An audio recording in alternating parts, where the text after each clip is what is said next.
뭐 저희 상장뿐만 아니고 울산경 전체에서 무슨 일이 생기면 항상 제일 먼저 전화합니다. 많이 좀 받아주시고 밤이든 낮이든 많은 도움 주시고 계십니다. 그 울산 산재추방연합회 그 사무장을 맡고 계신 현명 동지 또 이렇게 인사드리겠습니다. 네, 반갑습니다. 4월이나 5월 되면 전년도 산재 통계가 국가에 의해서 이제 발표가 되는데 올해는 2019년 산재 통계가 4월에 발표가 됐습니다. 그러니까 1년을 총괄하기 때문에 좀 늦게 나오거든요. 보시면 그 사망 만인율이라는 게 1.08로 적혀 있는데 이게 뭐냐면 우리 노동자들 10,000명당 1명이 죽는 비율이에요. 우리나라에는 매년 10,000명의 노동자 중에 1명이 노동자가 죽고 있는 거죠. 이게 사망 만인율인데 OECD 국가에서 1위입니다. 그리고 OECD 국가를 넘어서 세계적으로는 2위입니다. 그래서 굉장히 사망을 많이 하고 있는데 평균에서 매년 2,400명 정도가 이제 사망을 하고 있고 그걸 365일로 나눠보면 하루에 7명의 노동자들이 출근하고 이제 집으로 퇴근하지 못하는 그런 좀 심각한 상황이라고 좀 말씀드리고 싶고요. 19년의 사망자는 2,020명으로 전년도에 비해서는 좀 줄어들었습니다. 그래서 다행이라고 보고요. 그 다음에 좀 그 뒤에 표를 좀 보시면 이 표가 굉장히 좀 특이한 표예요. 이게 2018년에 이제 통계청에서 발표한 자료를 저희가 이제 인용을 했는데 사망 만인율이 있고 산재가 발생하는 비율이 있는데 산재가 발생하는 비율이 산업재해율이거든요. 그런데 우리나라 산업재해율은 0.58 정도 돼요. 그래서 이게 유럽에 있는 국가들하고 비교를 해보니까 한국이 산업재해가 굉장히 발생하지 않는 나라로 이제 표로 나와 있어요. 자, 그런데 사망하는 비율을 보면 루마니아 다음으로 한국이 많이 발생하는 걸로 나와 있는데 세계 1위가 루마니아입니다. 근데 루마니아는 OECD에 가입되어 있지 않기 때문에 OECD 국가 중에는 한국이 1위인 거죠. 자, 그런데 우리 노안활동 하시는 동지들 교육받다 보면 하인리 법칙이라는 법칙 얘기를 아마 들으셨을 거예요. 산재 사망자가 1명 발생하려면 적어도 노동자가 다치는 사고가 29건이 발생하고 사람이 다치지 않는 사고가 300건이 발생한다 해서 1대 29대 300. 이게 하인리 법칙인데 그 정도 비율로 사고가 발생한다는 거예요. 그러면 이게 세계적으로 굉장히 유명한 법칙인데요. 우리 노동자 1명이 사망하려면 29건의 사람이 다치는 사고가 있고 사람이 안 다치는 사고가 300건은 발생한다는 거예요. 그러면 거꾸로 얘기하면 우리나라 노동자의 사망률이 세계 1위를 한다면 산재 발생률도 1위가 돼야 맞는 거죠. 그런데 산재 발생률은 굉장히 낮고 사망률은 높다. 사망은 거의 은폐가 안 되거든요. 요새 또 SNS 때문에 사망사고 같은 경우는 영세사업장도 다 드러나거든요. 근데 은폐는 큰 사업장에서도 굉장히 많이 발생해요. 그래서 이 표 두 개는 우리나라의 산재 은폐가 굉장히 심각하다는 것을 보여주는 자료이기도 하고 또 하나는 이제 사망률이 높다. 이거 두 가지를 보여주는 자료라고 보시면 되겠습니다. 혹시 보시다가 잘 이해가 안 되시는 건 바로 질문하셔도 토론이 필요한 게 아니라면 제가 바로바로 대답을 해드리도록 하겠습니다. 그 다음 자료 넘겨봐 주시면 이 표는 이제 민주노총에서 이제 만들고 있는 표인데 2001년부터 매년 이제 노동부 통계를 반영해서 사망자와 산재 노동자 숫자를 이제 기록하는 건데요. 노동부에서 산재 발생 통계는 산재를 인정받은 사람만 통계에 넣습니다. 산재 신청했다가 불승인된 사람들은 이 표에 들어가지 않아요. 그러니까 산재가 인정된 사람만 반영된다. 그 중에 이제 매년 사망하는 노동자가 평균 2,400명이다. 우리나라는. 그리고 산재를 인정받고 있는 노동자는 매년 한 10만 명 정도, 9만에서 10만 명 정도 된다. 이렇게 자료를 보시면 되겠습니다. 굉장히 많이 발생하고 있는 거고요. 그 다음에 또 옆에 자료는 이게 노동부 자료예요. 여기 계신 동지들 위험의 외주화라는 말 들어보셨죠?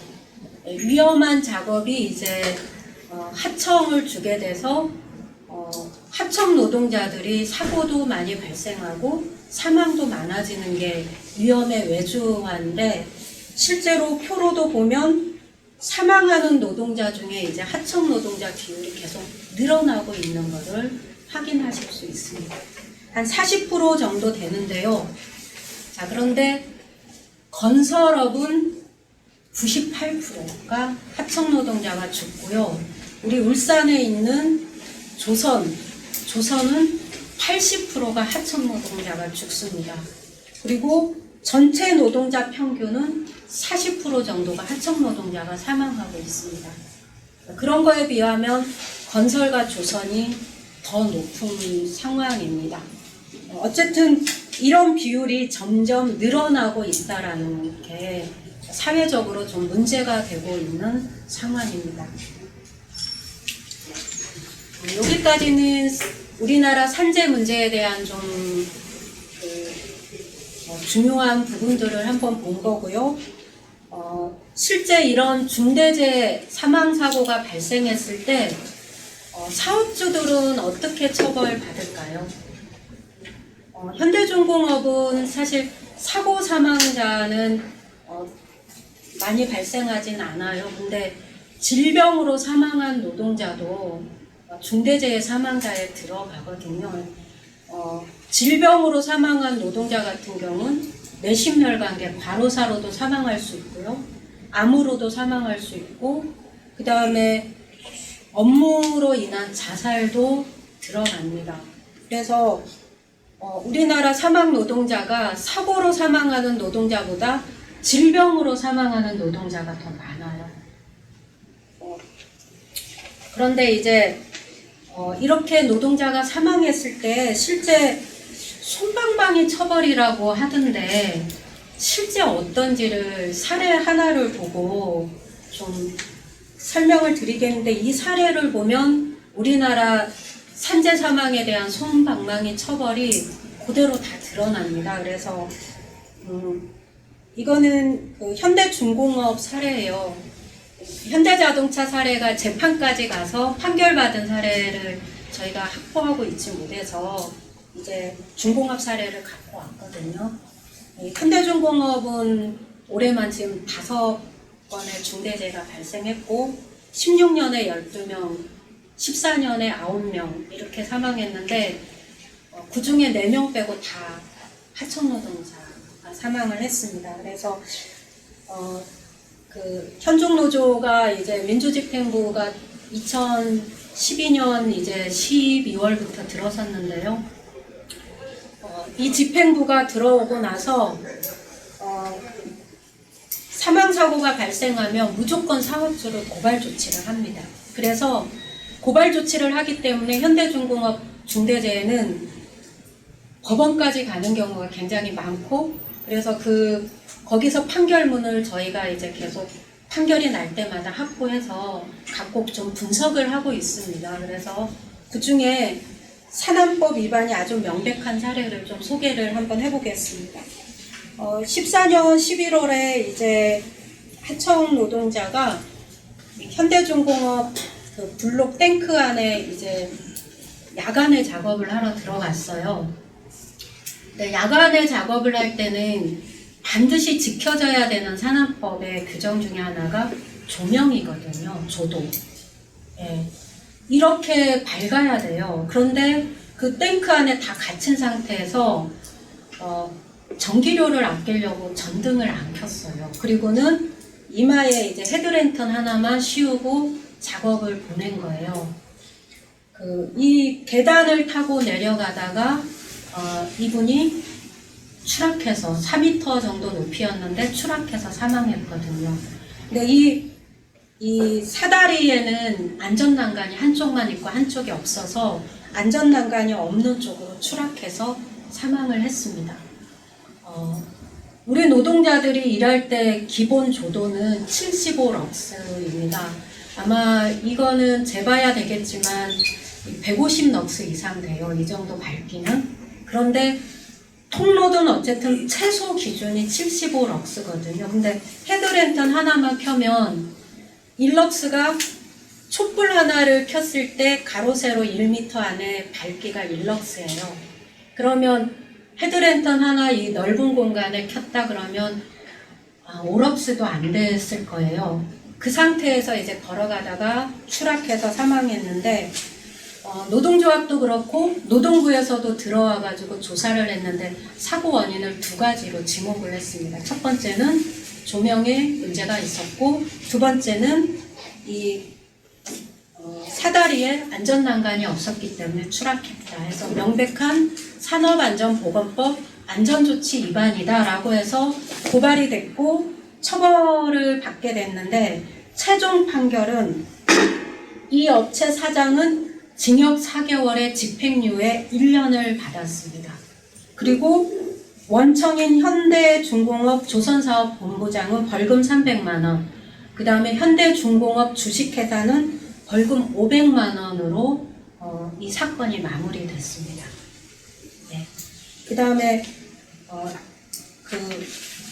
하나로만 보면 한 건은 그럴 수 있지라고 볼 수 있거든요. 그래서 두 번째 이제 첨부한 자료도 같은 해 10월에 또 현중 사고였는데 요거는 3톤짜리 이제 구조물을 크레인으로 옮기는 과정에서 그 밑에서 신호를 보내던 하청 노동자가 이 3톤 무게의 중량물이 떨어지면서 깔려서 사망한 사고였는데 이때도 사고 원인이 두 가지였습니다.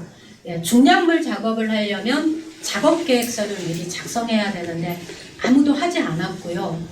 계획서를 작성해서 그대로 해야 되는데 안 한 거죠. 그 다음에 중량물이 위로 올라갈 때는 크레인에 올려서 인양할 때는 밑에 사람이 있으면 안 돼요. 그런데 작업자가 밑에 있었던 거죠. 그래서 이거를 천으로 된 슬림벨트로 이동을 하다가 이게 날카로운데 이 슬림벨트가 찢기면서 떨어진 거거든요.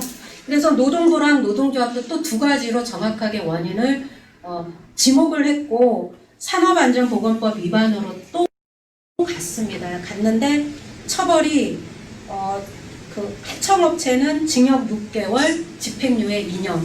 그다음에 여기 현장 소장은 금고 6개월, 집행유예 2년. 이거 똑같아요. 금고는 노역 사는데 일 안 하는 거고 징역은 일을 시킬 수 있다라는 그 차이만 있는데 똑같고 그 다음에 현대중공업 해양사업본부장은 징역 4개월, 집행유예 1년. 현중은 1,000만 원 벌금, 영수산업 주식회사 1,000만 원 벌금 이렇게 받았는데 여러분들 노동조합 활동하다가 만약 구속이 됐잖아요. 그럼 기본 4개월 살고 집행유예 2년 받고 나오잖아요. 우리 노동자들 노동조합 활동하다가 많은 걸 법에 제약이 있음에도 불구하고 그대로 하다가 정말 분노스러운 상황이 되면 그 법을 살짝 넘는 행위를 하잖아요. 그럼 바로 구속되고 기본이 징역 4개월에 재판 입자까지 갈 때까지 살리고 집행유예는 2년. 이 사람이 위험한 사람이면 집행유예 3년 딱 달고 내보내잖아요. 그런데 사람이 사업주가 법을 안 지켜서 노동자가 사망했는데 사업주들은 징역 4개월, 집행유예 2년 받고 다 나옵니다. 그래서 이런 솜방망이 처벌이 이거는 지역에서 발생한 건데 특이한 거냐. 그래서 우리나라 법학자들이 모여가지고 물론 국가에서 이제 용역을 받아서 연구를 했어요. 2007년부터 2017년까지 11년 동안 산업안전보건법 위반으로 처벌받았던 판결문을 다 받아가지고 그걸 분석을 한 거예요. 그래서 그 분석을 했는데 산안법 위반으로 기소된 사업주는 전체 중에 4.6%밖에 안 됐어요. 나머지 다 불기소된 거예요. 그러니까 100명 중에 반올림에서 5명만 법으로 기소돼서 범죄가 인정된 거죠. 그리고 기소된 사람 중에도 재판에까지 간 사람은 5%. 나머지는 다 벌금, 약식명령, 뭐 100만 원, 200만 원 이런 식으로 해서 다 약식명령으로 끝났습니다. 그 다음에 2017년에 2,400명의 노동자가 죽었는데 여기에서 사업주가 구속된 건은 단 한 건이었습니다. 구속된 사업주는 얼마 사냐? 실형 10개월이 평균이었어요. 그리고 우리 노동자들 그 사망사고에 대해서 사업주한테 물린 벌금 총액은 2017년에 525만 원이 평균이었습니다. 16년에는 더 싸요. 432만 원. 그러니까 우리 노동자 한 명이 죽었을 때 사업주가 받는 처벌이 500만 원이 안 되는 거죠. 자, 그러면 사고를 예방하려면 안전조치해야죠. 안전교육해야죠. 안전조치 사소하게 이 책상 하나만 바꿔도 돈이 들어갑니다. 근데 우리 현장에서 뭔가를 하나 바꾸면 돈이 들어가거든요. 자, 그 돈이 하나 바꾸는데, 공장 하나 바꾸는데 최소한 몇 천만 원 들어가요. 그런데 그러니까 사업주가 예방활동을 안 하죠. 왜냐하면 그거 안 지키고 운 좋으면 몰래 잘 가다가 노동자 한 명 죽으면 500만 원이면 면피하는데 예방하기 위해서 몇 천만 원씩 억대를 들여서 미리 예방 조치를 하지 않는 게 마치 관행처럼 쌓여버린 겁니다. 그래서 우리나라 노동자들이 노동부가 64년부터 산재 통계를 시작했는데 2,000명 이상으로 안 떨어지는 거예요. 사망하는 노동자가. 이유가 있는 거죠. 그래서 이게 이제 그 손방망이 처벌에 대한 얘기고, 제가 이걸 왜 이렇게 길게 얘기하냐면 올해 민주노총과 금속노조의 노동자 건강권 투쟁의 방향은 크게 3가지예요. 첫 번째가 중대재해기업처벌법을 제정하자, 21대 국회에는. 이게 하나고, 두 번째가 김용균법이라는 산업안전보건법이 좀 문제가 심각하기 때문에 이 개정투쟁해야 된다. 이게 두 번째 과제고요. 세 번째가 이제 위험의 외주화 문제를 풀자. 이게 세 번째예요. 그래서 여기 계신 노안 활동가들이 민주노총과 금속노조 투쟁 관련해서 중대재해기업처벌법은 좀 이해를 하고 가야 되지 않을까 해서 제가 조금 상세하게 설명을 드리는 거니까 좀 이해를 해주셨으면 좋겠습니다. 그래서 이제 그 정의당의 이제 노회찬 의원이 민주노총이랑 함께 고민해가지고 20대 국회 때 중대재해기업처벌법을 발의를 했어요. 그런데 안타깝게도 단 한 번도 이 법안이 국회에서 논의가 되지 못하고 5월 31일자로 이제 폐기됐습니다. 그래서 다시 이제 21대 국회 때 이제 중대재해기업처벌법을 올리려고 하고 있는데, 내일 11일 날이 목요일이죠. 목요일 날 정의당이 다시 이 발의를 해요. 그래서 이게 노동계와 이제 또 진보적인 법학자들하고 이제 진보정당 간의 충분한 논의를 통해서 법이 좀 만들어진 거기 때문에 법안에 대한 이제 기본 이해가 있어야 될 것 같은데요. 이거는 특별법이기 때문에 법조항이 11개 조항으로 아주 짧아요. 그래서 거기에 특이한 내용만 간단하게 설명하고 넘어가도록 하겠습니다. 아까 말했지만 현대중공업에서 중대재해 발생했을 때 현대중공업 원청이나 하청업체 사장조차도 제대로 처벌 안 받더라. 소장이나 안전관리자가 받아요. 그런데 소장이나 안전관리자는 회사 전체의 안전 문제를 변화시킬 수 있는 사람이 아닙니다. 아시잖아요. 그분들이 결정권이 없습니다. 결정권 누가 있습니까? 대표이사, 법인, 주요 경영자가 있는 거잖아요. 그래서 중대재해가 발생했을 때 처벌은 하급관리자한테 초점이 맞춰지는 현행법이 아니고 회사의 대표자와 법인에게 책임을 물어야 그 사람들이 회사의 안전에 대해서 전반적으로 고친다. 이런 취지에서 처벌 대상을 그렇게 해야 된다. 대표이사와 법인으로 맞춰야 된다. 이게 중대재해기업처벌법의 중요한 법안 내용이고요. 두 번째는 현행 산업안전보건법 38조가 안전조치고 39조가 보건조치예요.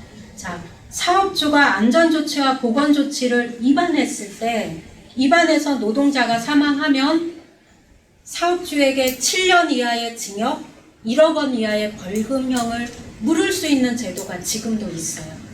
그런데 아까 같은 집행유예 최고 1,000만 원 이런 식으로 된단 말이에요.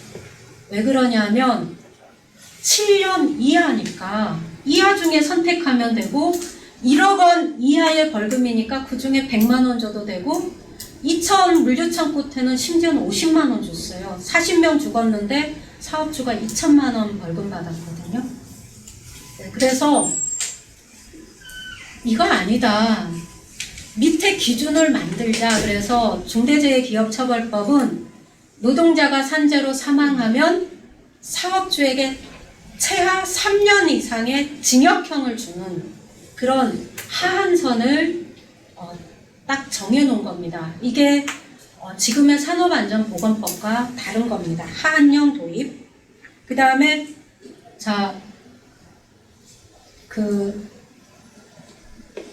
우리 사업장에 문제가 굉장히 심각해서 노동부에 위험상황 신고를 했어요.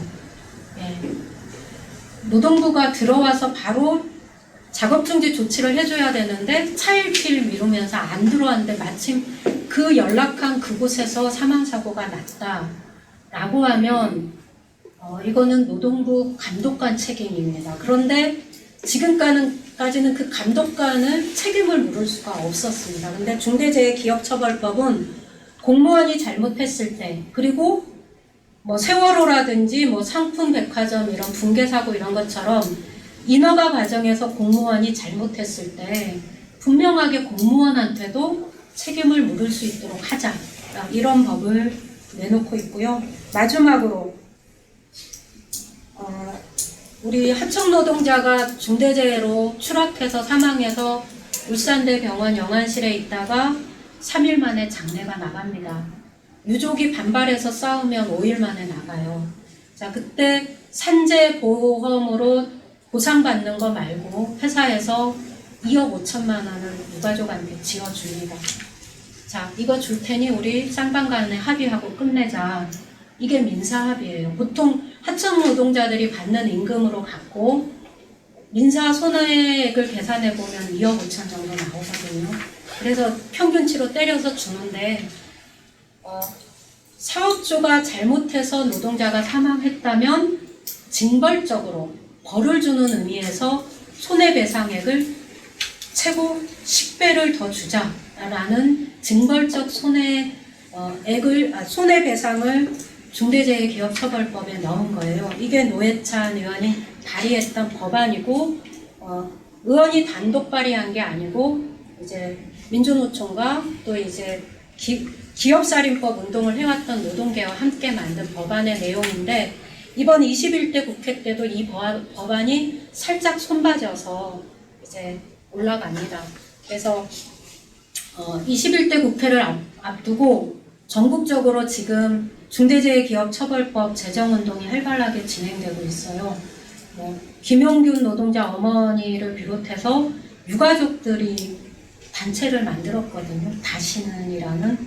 그래서 그분들도 전국적으로 뛰어다니고 계시고 민주노총에서도 하고, 여기 대의원 분과장님들은 그거 하지 않으셨어요? 중대재해기업처벌법 개별 입법 발의자 5,000원 내고 지금 명단 올라갔을 건데 지금 금속에서 한 1,500명 명단을 올리셨더라고요.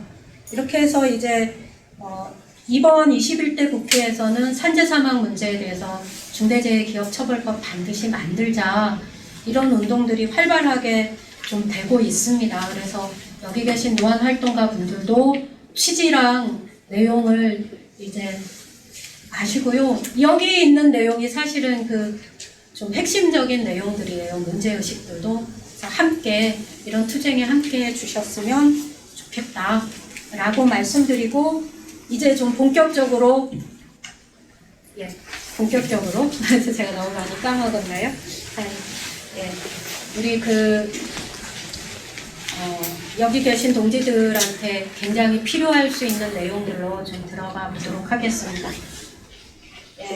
노동조합의 노동안전 보건 활동은 굉장히 법적으로 해야 될 게 많아요.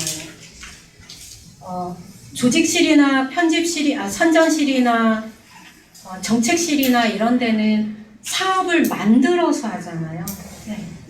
그런데 노안실은 만들어서 하는 사업도 있지만 법으로 해야 되는 기본 사업들을 하는 게 한 80% 될 거예요. 굉장히 많아요. 그래서 어떤 것이 있냐면 매월 2시간 안전교육을 해야 됩니다. 안전교육은 사업주가 하지만 안전교육에 대해서 주제 선정, 시간 선정, 방법 선정, 강사 선정, 이런 거는 산보의 의결사항이기 때문에 노동자의 의견이 반영돼야 돼요. 물론 현대자동차에서 주간연속 2교대로 가면서 지금 안전보건 교육이 안 되고 있죠. 그래서 이거는 조합 내에서 한번 어떤 방향이 좋을지는 좀 고민해 보셔야 될 것 같고요. 그 다음에 분기마다 산업안전보건일을 분기마다 해야 됩니다. 그래서 현대자동차는 또 사업장이 크다 보니까 산보위원이 대표 말고 대표랑 연관 말고 최대 9명밖에 구성이 안 되거든요. 노동자 대표가 지정하는 사람이 9명밖에 안 돼요. 법에 그렇게 되어 있어서 최고 11명까지밖에 노축 대표가 될 수가 없거든요. 어쨌든 그런 조건이지만 분기마다 산보위를 해야 되고요. 이거 안 하면 다 처벌받죠. 그 다음에 1년에 한 번씩 위험성 평가해야 됩니다. 혹시 위험성 평가할 때 여기 대의원 노안분과 동지들이 참여하시는가요? 작년에 지구에서 참여에 대해서 협의를 진행해서 작년에 처음 상무장을 시행했고요. 올해부터 또 계속 유지하려고 하고 있습니다. 1년에 한 번이기 때문에 현장에 발생하는 모든 위험을 평가하셔야 되기 때문에 1년 내내 평가해도 모자랍니다. 모든 위험이에요. 법에 그렇게 되어 있거든요. 그래서 위험성 평가해야 되고요. 그 다음 3년에 한 번 근골격계 유해요인 조사해야 되는데 여기 실행위원들 계시는데 다행이다. 작년에 지나갔어요. 정기 유해요인 조사가. 이렇게 생각하실 수도 있죠. 하지만 법에 우리 부서에 근골 환자가 1명 산재 승인 받았다면 바로 수시 유해요인 조사를 정기 유해요인 조사처럼 똑같이 해야 됩니다.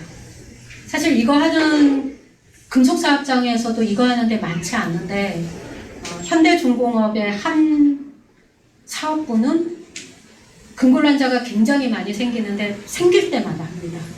그래서 회사에서 굉장히 비상 상태입니다. 그런데 이렇게도 해요. 그 다음에 상하반기의 작업환경 측정을 또 해야 됩니다. 그리고 상하반기에 특수건강진단을 하는 경우가 있고 조합원 유해 위험 작업을 하지 않는 조합원은 매년 일반 건강 진단을 법에 의해서 해야 됩니다. 자, 이것도 노측 의견을 반영해야 돼요. 어느 기관에서 할지, 언제 할지, 어떤 방법으로 할지, 검사 항목을 추가로 넣을 건지 말 건지 이런 거 다 동등하게 합의해야 되는 사항이고요. 안전점검은 뭐 수시로 하죠. 네, 노조에서도 하고 노사합동으로도 하고 여기 계신 동지들도 자발적으로 안전점검 할 수 있습니다. 그 다음에 단협에 따라서 발암물질 조사 사업도 하고 단협에 법에 안 돼 있는 거 직무 스트레스 조사도 하고 이거는 법에 따라서 반드시 해야 되기 때문에 시기마다 해야 되니까 굉장히 활동량이 많은데 이게 다냐? 안전사고 생겼다? 예, 대의원하고 분과장님 가서 원인 파악해서 작업 중지시키고 다친 분 병원 후송하고 사고 원인 조사해서 임시 산보위 열고 그 다음에 이 사람이 산재한다? 그러면 산재 신청하는 거 지원해줘야 되고 공단이 배긴다? 공단 항의 투쟁해야 되고 자 중대재해가 발생했는데 노동부가 들어와서 작업정지 제대로 못했다? 노동부 항의 투쟁 가야 되고 그것만이냐? 금속노조의 지침에 따라서 서울 환경 투쟁, 건강권 투쟁 다녀와야 되고 예, 굉장히 많아요. 이미 주어진 일이 많고 또 추가로 발생하는 일이 많다 보니까 노안 활동가들이 굉장히 바쁘세요. 그리고 업무 자체가 많아요. 그런데 또 그 업무가 우리가 노동하면서 익힌 게 아니라 법률적이나 이런 게 되게 생소한 부분이 많다 보니까 그냥 막 덤비면 안 돼요. 이런 공부도 틈틈이 하고 정보도 축적해야 되고 하니까 노안 활동가들이 다른 실이나 다른 부서 활동가들보다 굉장히 바쁘세요. 네, 이런 활동들을 한다라는 거 한번 좀 점검해 봤고요.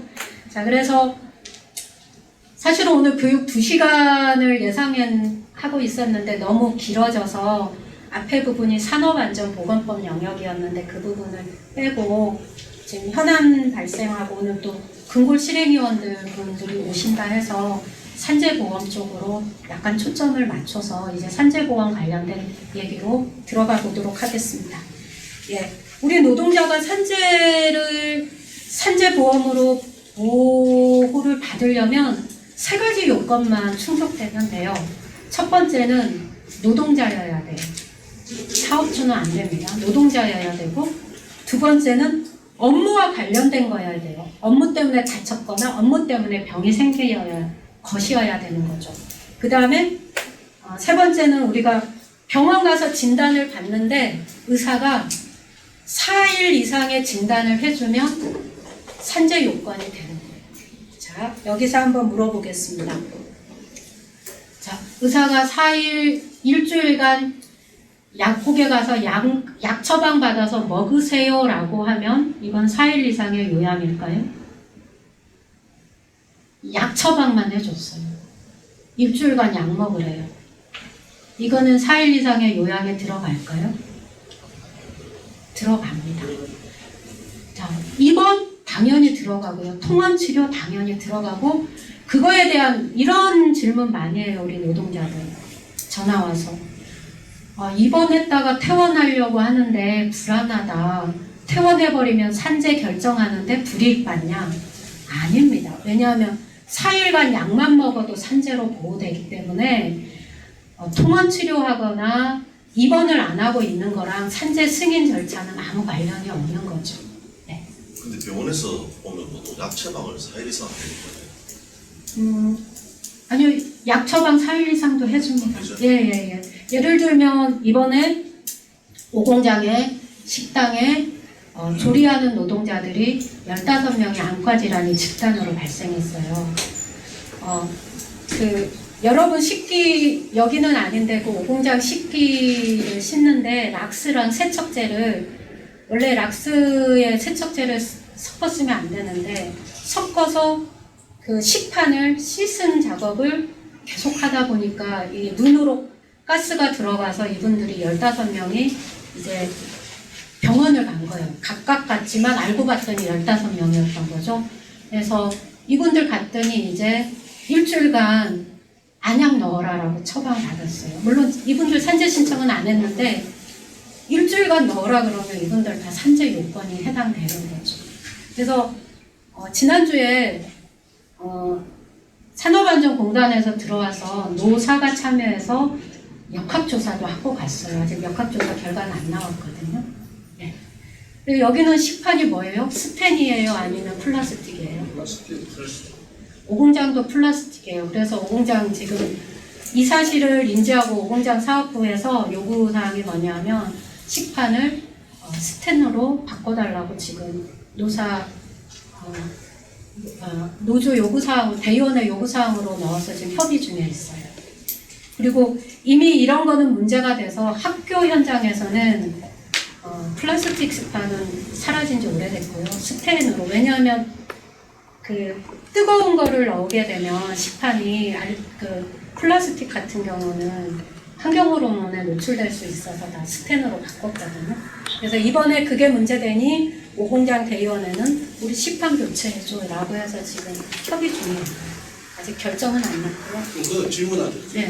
예를 들어서 식판에 그래서 그 사측에서는 만약에 세정제를 갖다가 뭐 A라는 거 썼는데 조위원들이 빠이 닦기 위해서 접목해서 썼잖아요. 그러니까 지급한 거 외에 자기들이 네. 그러면 거기에 대해서는 누가 책임을? 오공장 같은 경우는 영양사가 섞어서 쓰라고 했어요. 아, 지시를 네, 지시를 했어요. 그러니까 작업자들이 알아서 섞어 쓴 게 아니고 섞어 쓰라라고 지시를 했어요. 그래서 문제가 됐죠. 그리고 노동자들이 그러면 그건 잘 모르는 거기 때문에 교육해서 다시 이제 바로 잡아주면 되는 거죠. 네. 그걸 알고 보니까 공장에 대부분 다그 그린푸드에서 그런 경우가 많다더라고요. 그러니까 잘 안 닦이니까 빨리 쳐내기 위해서 갖다가 세정제를 잠깐 독하게 해가지고 락스 그 짓는다더라고요. 그러니까 김치 이런 게 그 색깔이 물들어가지고 그냥 닦으면 안 되니까 락스 섞어가지고 그걸 깨끗하게 닦아야 되니까 그렇게 하다가 이제 문제가 생긴 그럼 거죠. 거기에서요. 예를 들어서 우리 예를 들어서 자동차 직원이 예. 나 업체 직원들 뭐 각각 수많은 사람들이 식사를 한다 아닙니까? 예. 그럼 우리가 그걸 먹고 난뒤에 이상이 생기면 그건 누가 책임져요? 회사가 책임져요. 그러니까 어느 회사가 책임지는 겁니까? 우리 원청이 책임집니까? 아니면 그린푸드가 책임지는 겁니까? 그런 경우 원청이랑 그린푸드 둘 다 책임져야죠. 왜냐하면 이 이용자는 그 현대자동차가 그린푸드에 이거를 줘가지고 그렇죠. 운영하는 거니까 원청이 자유로울 수는 없고요. 그리고 이번 산안법이 이 사업장 현대자동차 안에 모든 노동자들은 고용관계를 떠나서 안전보건 조치에 대한 총책임을 원청이 지도록 이번에 법이 문구가 확실하게 개정됐기 때문에 원청은 책임을 져야 되고요. 그 다음에 그 하청도 자기 사업장 노동자에 대한 책임이 있기 때문에 그린푸드와 현대자동차 둘 다 책임이 있습니다. 법에 따라서 둘 다 책임지게 되어 있습니다. 네, 좀 넘어가고요. 그 다음에 예전에 상공장에서 산재 문제로 시달리던 조합원이 자살한 경우가 있었어요. 네. 근데 이제 그때 회사에서 상당한 압박을 넣었던 정황들이 있었는데 끝까지 확인해서 밝히지 못했지만 산재에 관련돼서 상당한 압박을 줬던 정황들이 있었거든요. 근데 그 당시에는 이 조항이 없었어요. 산재 신청 노동자를 산재 신청했다고 탄압하거나 해고하거나 불이익을 주면 사업주가 2년 이하의 징역형, 2천만 원 이하의 벌금형을 받게 되어 있는데 이 법이 그 당시에는 없었는데 이게 이제 2017년부터 시행되고 있어요. 그래서 이제는 심지어 하청 노동자한테도 산재했다라고 탄압하면 사업주 처벌받게 돼요. 그래서 이 법이 만들어졌다. 그리고 좀 세요. 예, 아까 우리가 산안법이 좀 산재 사망이 약했지만 이 2년 이하 징역형 2천만 원 이하의 벌금은 그 산안법이랑 통틀어서 이게 세 번째 높은 처벌 조항이에요. 7년 이하 징역, 5년 이하의 징역, 그 다음 2천만 원, 1천만 원 과태료 이런 순으로 내려가는데 이게 좀 그런 거에 보면 좀 센 조항이 들어갑니다. 네. 그 다음에 이거 현대자동차와 관련돼 있어서 들고 왔습니다. 이제 산재 신청하려면 조합원들 사업주 날인란이 폐기된 건 아시죠? 2018년부터 사업주 도장 찍는 게 폐기돼서 내가 상공장에 홍길동이 일하다 다치면 그냥 병원 가서 사업자한테 연락 안 해줘도 돼요. 병원 가서 의사의 진단받고 병원 업무과에 한 장짜리 서류를 딱 내면 서류가 끝나고 보통 평균 17일 안에 승인 여부가 결정나요. 사고인 경우는. 자, 그러면 병원 원무과에서 서류가 딱 접수되면 병원 원무과에서 이제 현대자동차에 연락해 주는 거예요. 현대자동차에 홍길동이 산재 신청했다. 의견이 있으면 내라. 이렇게 해서 통보를 해주면 사업주는 규정에 10일 안에 의견서를 내게 되어 있어요. 10일 안에. 그리고 그 규정에는 어떤 것도 있냐면 10일 안에 사업주가 의견서를 내지 않았다면 근로복지공단은 자기네가 직권으로 조사해서 그냥 처리해라. 처리하면 된다. 이런 규정이 있어요. 여기 읽어보시면. 자, 그런데 현대자동차의 사업주는 의견서를 10일 안에 낼까요? 저희가 1공장의 조합원 사고건으로 산재 신청을 했는데 40일 걸렸어요. 40일. 사업주 의견서 올라오는데.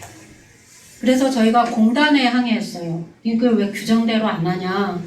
통지해주고 10일 안에 받고 안 들어오면 니네가 그냥 직권으로 조사해서 노동자 의견하고 조사한 내용대로 처리해야지 왜 회사한테 자꾸 의견서 내라고 2번, 3번 공문 보내주냐. 규정 위반이다. 면담했고 지사장이 규정대로 하겠습니다라고 저희 울산지역 관광권대책이랑 약속을 했어요. 여러분들 잘 보세요. 현장에 조합원이 산재 신청하면 사업주 의견이 10일 안에 들어가고 안 들어가면 끝이에요. 끝. 그런데 아마 점검해 보시면 30일, 40일 이렇게 걸려요. 얼마 전 중공업은 50일 걸려서 또 저희 항의 갔다 왔거든요. 지사장 규정대로 하겠습니다. 그러더라고요. 10일 안에 해라 이랬는데 규정에는 명백하게 법의 시행규칙에 10일 안에 사업주 의견서를 받도록 되어 있습니다. 여러분들 회사가 이거 지키지 않으면 규정대로 해라고 하고 회사에 항의할 건 아니에요. 이거는 근로복지공단에서 업무 처리이기 때문에 공단에 없는 걸로 처리하고 빨리 해주라 라고 하시면 돼요. 그러니까 지금 자동차에서도 발생하는 현안이기 때문에 잘 알아두시면 좋겠습니다. 규정에 명백하게 10일로 되어 있습니다. 자, 그 다음에 사고에 대한 인정 기준인데요. 뭐 여기 계신 동지들 뭐 기본적인 건 다 아실 텐데 간단하게 현대자동차 공장 안에 들어와서 일을 하고 나갈 때까지 과정은 고의적이지 않다면 다 산재로 인정됩니다. 이게 업무 수행 중 사고 범위입니다. 자, 예를 들어서 작업 중에 목이 말라서 물 마시러 가다가 미끄러져서 넘어졌다. 당연히 법에 업무 수행 중 용변 등 생리적인 행위는 보호하게 되어 있거든요. 명시되어 있어요. 물 마셔야 되잖아요. 화장실 가야 되잖아요. 네. 그 다음 시설물 결함에 의한 사고. 자, 회사 시설물 식당 이용하다가 넘어졌다. 계단 올라가다가 넘어졌다. 헬스장 이용하다가 다쳤다. 네. 그럼 인정되죠. 그런데요. 최근에 제가 보니까 현대자동차 환경노동팀에서 가장 많이 파고들어서 구체적으로 대응하는 게 이거예요. 시설물의 결함에 의한 사고. 여기에 단서 조항이 있거든요. 뭐냐면 사업주가 구체적인 지시를 했는데 그걸 위반했을 때는 인정하지 않는 거예요.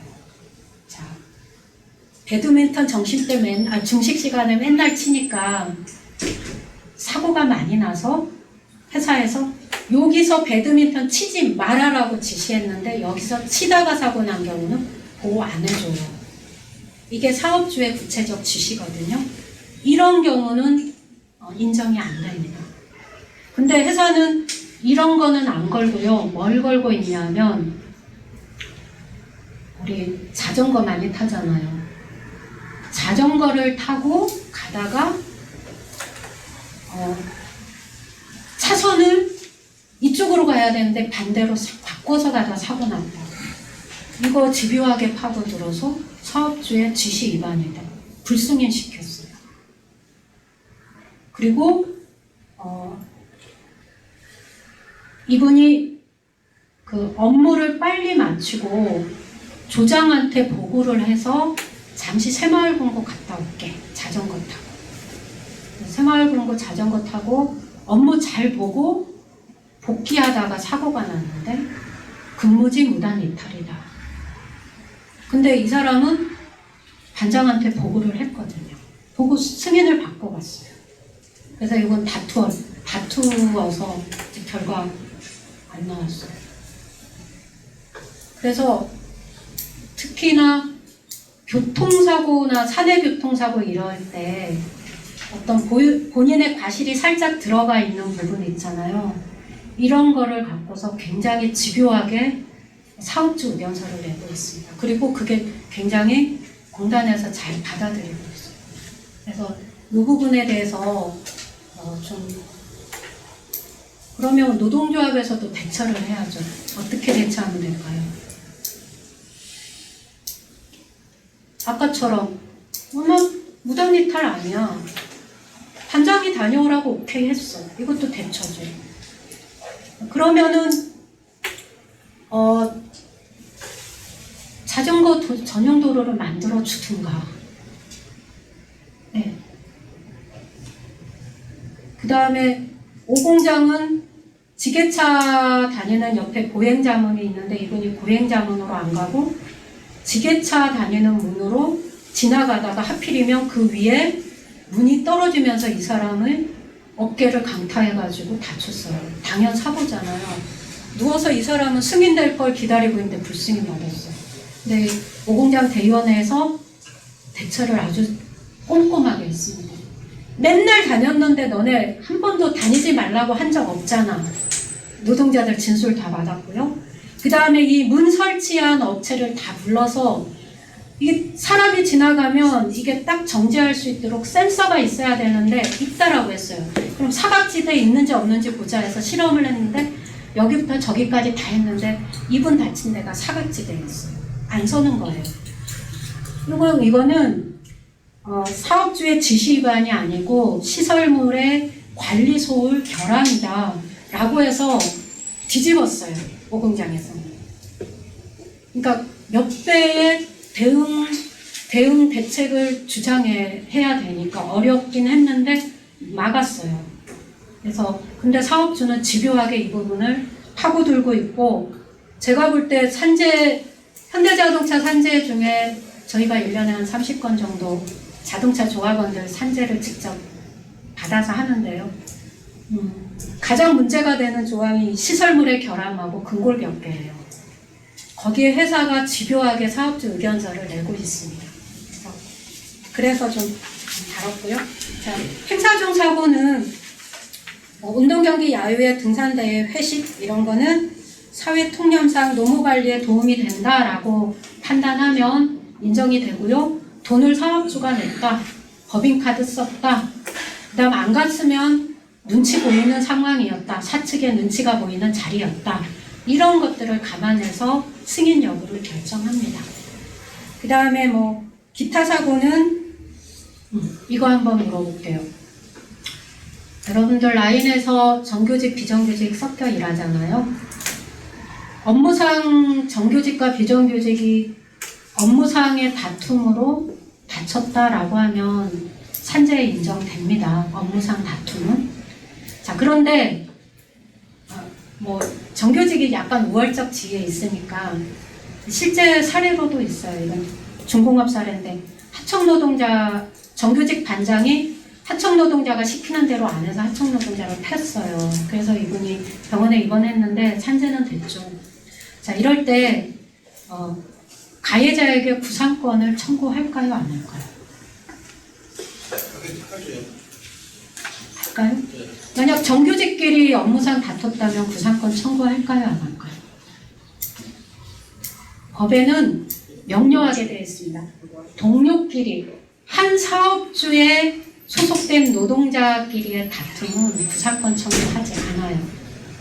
그 다음에 한 사업장에서 사업주를 달리해서 하청과 정규직이 같이 일하다가 다툼이 생겼을 때 구상권 청구 안 합니다. 예. 그런데 그 납품오는 업체 있잖아요. 거기에서 와서 교통사고 났다. 이러면 납품업체 구상권 청구돼요. 그런데 한 사업장에서 일하는 노동자는 구상권 청구하지 않는데 대신에 이제 뭐 형사처벌 받거나 뭐 민사 보상해줘야 되거나 이런 거는 따라다니기 때문에 뭐 다툼은 없어야 되지만 생겼을 때는 그렇게 합니다. 그런데 이제 삼자행위라는 거는 아까 납품업체랑 우리 여기 계신 노동자 간의 관계가 삼자고요. 버스 운전하는데 고객이 타가지고 버스 기사 멱살 잡았잖아요. 그런 때가 삼자인데 삼자 행위가 있을 때 산재되고요. 대신에 그때 가해자는 반드시 구상권 청구 들어옵니다. 그런 것 참고해 주시면 좋겠습니다. 자, 그 다음에 휴게시간제 인정 기준이 작년 벌써 2년이네요. 재작년 6월부터 바뀌었어요. 이거 굉장히 특이한데요. 여러분들 점심시간에 식당에서 식사하시잖아요. 당연히 식사하다가 뭐 사고가 있거나 이러면 산재가 되죠. 예. 이런 사례도 있어요. 그날 찹쌀떡이 나왔는데 찹쌀떡을 한 입에 삼키다가 목에 걸려 사망한 노동자가 있었어요. 산재 인정됐어요. 회사가 제공한 중식 시간에 식사하시다가 사망한 경우이기 때문에. 그 다음 이런 경우도 있어요. 봄에 벤치에 앉아서 동료랑 노닥거리는데 벌이 와서 쐈어요. 근데 그냥 이런데 그냥 맞으면 괜찮은데 좀 급수에 맞아가지고 병원에 실려 갔어요. 산재 당연히 인정되죠. 고의적이지 않은 거니까. 자, 그런데 이번 휴게시간제에 뭐가 들어왔냐면, 자, 내가 중식 시간에 요 앞에 친구가 찾아와서 야, 밥 먹자 라고 해서 요 양정동 식당 가서 밥 먹고 들어오다 사고 났어요. 산재 될까요? 안 될 가능성이 높아요. 안 되죠. 기존에 안 됐어요. 근데 이번에 규정이 바뀌어서 중식 시간 내에 나가서 식사하고 들어올 만한 거리, 그 시간 내에 식사를 하고 가거나 식사하거나 들어오는 과정은 산재로 인정해 주겠다. 자, 그런데 밥은 먹었어요, 내가. 근데 친구가 찾아와서 불렀어요. 나 밥 먹었어. 그럼 커피 한잔 하자 해서 나가서 커피 마시고 들어왔어요. 이건 될까요? 절대 안 되겠죠. 안 돼요. 왜냐하면 중식 시간은 노동자한테 가장 필요한 식사를 해야 되는 시간이라는 의미가 있기 때문에 그 시간에 커피는 사적 행위로 본 거예요. 이거 제가 얘기하는 거는 공단의 예시로 박혀 있는 거예요. 이거를 확대하면서 예시를 이렇게 박아놨어요. 그래서 이게 바뀐 규정이라 식사 시간에 나가서 식사하고 오는 것까지는 보호가 되게 법이 바뀌었어요. 그 다음 출퇴근제는 뭐 많이 경험해 보셨죠? 현대자동차에서 1년에 출퇴근제로 산재 승인받는 분들이 한 60명 정도 된대요. 전에 앞에 집행부 때 담당했던 동지한테 저희가 무슨 교육 때문에 통계 자료가 필요해서 물어봤더니 산재를 안 한 건도 많죠. 자동차 사고로도 2개 중에 하나 자기가 유리한 거 선택하면 되거든요. 그런데 산재를 한 조합원은 한 1년에 평균 60명 된다 하시더라고요. 그래서 뭐 산재 출퇴근제에는 뭐 여기 자료에 예시가 되어 있으니 보시는데요. 하나만 이거 오공장 조합원이 문의한 건데 자기 매형. 근데 그분은 자동차 조합원인데 빵 공장이래요. 몇 공장인지는 모르겠는데 이분이 아침에 4시 반에 오토바이 타고 회사 출근하다가 교통사고 나서 지금 병원에 계시거든요. 산재 되겠냐라고 문의가 들어왔는데 어떻게 생각하세요? 그분은 집에서 회사까지는 술로였어요. 돌아오는 거리는 아니었고요. 정상적으로 다니는 길을 술로라고 하는데 술로였거든요. 그리고 매번 그 시간에 출발해서 와서 이제 씻고 식사하시고 좀 쉬다가 일 들어가시는 거예요. 일찍 때. 이직 때는 좀 다르겠지만 어떻게 생각하세요? 산재가 될까요? 안 될까요? 4시 반에. 사고 시간은 4시 반.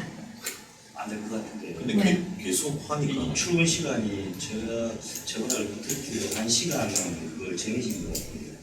아, 보통 2시간 안에 사고는 논란이 안 되는데 2시간이 더 지나는 사고는 어떤 행위가 있었는지 구체적으로 보겠다. 이게 그 지침의 내용인데 저는 아직 결정 안 났는데 저는 개인적인 의견은 승인될 것 같습니다. 라고 했어요. 왜냐하면 이분이 술로를 따라서 다니시고 항상 그 시간에 일찍 되는 그 시간에 출근하는 게 맞고 그런 동료들이 몇 분 있어서 그 분들 진술서 받았으면 냈거든요.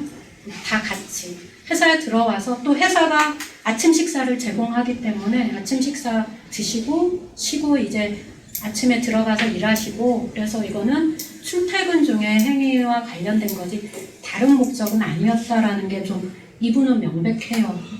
근데 이제 맨날 뭐 5시 반이나 6시에 출근하던 분이 그날만 그랬다라면 이거는 정황을 다시 봐야 되지만 이분은 늘 그랬기 때문에 제가 볼 때는 큰 문제는 없어 보이거든요. 근데 아직 결정은 안 났어요. 계류 중인 사건인데 하여튼 그런 건이 있었습니다. 예, 이제요. 제가 1시간 30분 받았거든요. 그래서 이제 진짜 근골격계하고 직업성암에 대해서 2가지만 집중해서 말씀드리겠습니다. 예, 근골격계 들어가기 전에 우리 노동자들 질병은 법에 13가지 경우에 보호해 주겠다라고 되어 있습니다. 그래서 1번이 뇌심혈관계 과로사고요.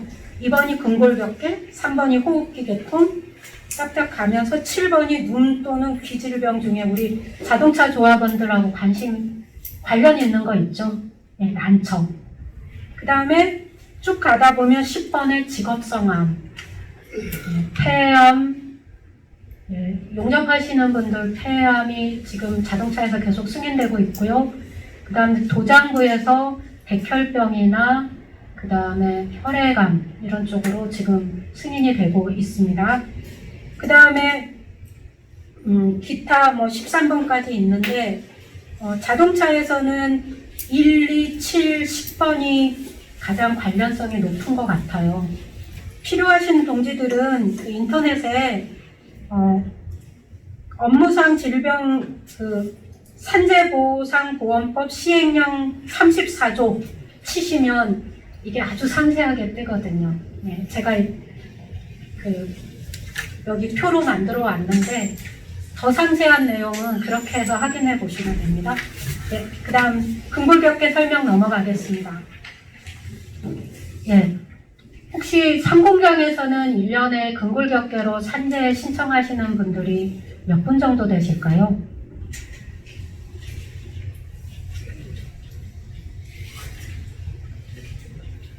휴업 치료하시는 분은 몇 분 정도 되실까요?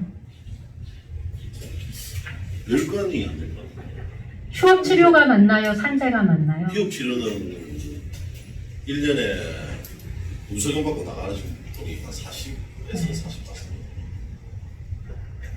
저희가 산재보험 관련해서는 매년 국정감사 준비를 하면서 국회의원 통해서 현대중공업이랑 현대자동차랑 그 외 기타로 이렇게 해서 자료를 확보해서 보고 있거든요. 현대자동차는 산재를 신청하시는 분들이 한 200명밖에 안 돼요. 근데 2003년에 근골격계 투쟁 시작했을 때 근골격계 사고 합쳐서 현대자동차만 산재 중인 노동자는 1000명 정도 됐어요. 근데 지금은 한 200명 정도 돼요. 많이 줄었죠. 뭐 안 아파서 준 거는 아닌 것 같고요. 뭐 안에 휴업치료 제도도 있고 또 아직 못 나가 산재로 못 하시는 분도 있고 이러다 보니까 산재 환자는 굉장히 많이 줄었습니다. 근데 어쨌든 질병으로 가면 우리 조합원들이 굉장히 힘들어하는 게 이제 근골격계잖아요. 혹시 근골격계 산재 승인율이 몇 프로 정도 될까요? 근골격계. 정권이 바뀔 때마다 좀 다른 것 같아요. 예, 예. 보통 뭐한 20%가 전? 한 예. 20%, 25%? 예. 자, 2003년에 근골격계 집단 요양했을 때 퇴임성까지 100% 받아가지고 그때 근골격계 산재 승인율은 거의 뭐 90% 넘었죠. 근데 2005년 정도 됐을 때는 한 80% 가까이 됐었는데 2008년에 업무상 질판이가 신설되면서 승인율이 60% 이하로 뚝 떨어졌다가 2018년에 노동자들이 계속 투쟁해서 70%까지 올라왔어요. 근골격계 승인율은 70%예요. 많이 올라왔죠. 자, 그러면 사고 승인율은 얼마나 될까요? 우리가 사고 났을 때 산재 넣으면 승인되는 비율이. 자, 목격자가 없거나 사고 난 지 한 달 지나서 병원 가거나 이런 노동자 빼고는 거의 대부분 승인되는데 매년 92, 93%가 사고는 승인이 돼요. 근데 질병은 그거에 비해서 낮은 편이었는데 근골격계는 아까 말씀하신 동지가 말씀하신 것처럼 이게 해마다 한 10% 많게는 그다음 적을 때는 5, 6%씩 노동자들이 투쟁해서 질판이 만들어진 이후로 계속 투쟁해서 끌어올려서 이제 좀 많이 올라왔어요. 70%. 자, 그러면 직업성 암은 승인율이 얼마 정도 될까요? 암은 되게 어렵겠죠. 왜냐하면 20년, 30년 일했던 거를 인정받아야 되니까요. 그래서 암 처음 출발할 때 승인율이 막 15% 이래 됐는데 여러분 놀랍게도 암 승인율이 근골격계보다 높습니다. 73% 막 이런 식으로 올라왔어요. 정신질환 승인율은 얼마나 될까요? 우울증, 자살, 공황장애, 불안장애. 자, 이것도 15%, 10% 바닥치다가 점점 싸워서 지금 또 70% 넘었어요. 근골격계보다 승인받기 쉬워졌어요. 근데 가장 어려운 질병이 있는데 그게 뭐냐면 뇌심혈관계입니다. 현대자동차에서 자살하는 노동자 빼고 제일 많이 사망하는 게 뇌심혈관계. 주야 막교대하니까 뇌심혈관계 울산공장에서 20-30명씩 생긴다. 그래서 주간 연속 2교대로 가자 해서 왔는데 그래도 2자리예요. 울산공장에. 10명 정도는 생겨요. 1년에. 노동 강도가 안 주니까 노동시간은 줄었는데 노동 강도가 있어서 여전히 그러고 있습니다. 근데 뇌심혈관계는 승인율이 41%. 근데 이거 진짜 이거 올리려고 빡세게 쌓았는데 바닥칠 때 얼마까지 갔었냐면 16%까지 갔었어요. 뇌심혈관계가. 근데 이게 2-3년 만에 끌어올려서 지금 41%까지 땡겨 올린 건데 이게 2018년 자료니까요. 아직 산재보험 근로복지공단에서 2019년 자료가 아직 안 올라왔는데 아마 50%까지 거의 근접하게 올라왔을 것 같아요. 네. 참고하시고요. 예, 근골격계 가보겠습니다. 근골격계는 제가 여기 부위별로 근골격계 병명, 그 다음에 근로복지공단의 업무 지침에서 어떤 부분을 주요하게 보는지 자세와 힘, 주요 위험 요인, 그 다음에 본보기로 안 좋은 작업 자세 사진을 부위별로 이렇게 쭉 선보해 놨는데 이 부위를 다 설명할 수는 없으니까 우리가 뭐 제일 앞에 있는 손하고 손목만 좀 보고 나머지는 이제 자료로 필요하신 부분을 찾아보시면 되겠습니다. 그래서 손목 부위에도 우리 자동차 조합원들이 다 손목 작업이잖아요. 그러니까 손목 부위 질환이 많아요. 그 중에 제일 많이 발생하는 게 이제 수근관 증후군 또는 손목 터널 증후군, 이름이 좀 다양해요. 근골격계는 진단하는 의사마다 말이 조금씩 다른데, 여러분들 근골격계 보는 방법은 그냥 진단서 조합원이 받아오잖아요. 진단서에 보면 한국질병분류번호라고 있어서 여기 보면 M65.4, 앞에 뭐가 말이 다 틀려도 질병분류번호가 같으면 같은 병이에요. 그리고 아시죠? 아까 여기 수근관 증후군이나 일부를 빼고는 근골격계는 다 M으로 진단돼요. 누적성 질환이라는 거거든요. M하고 숫자로. 그 다음 사고로 다치면 뭘로 진단됩니까? S. 그래서 내가 20kg짜리 물건 들다가 주저앉아서 갔는데 허리 디스크예요. 그래서 사고로 다쳤으니까 S로 진단해요. S. 7 어쩌고 저쩌고 나가거든요. 허리.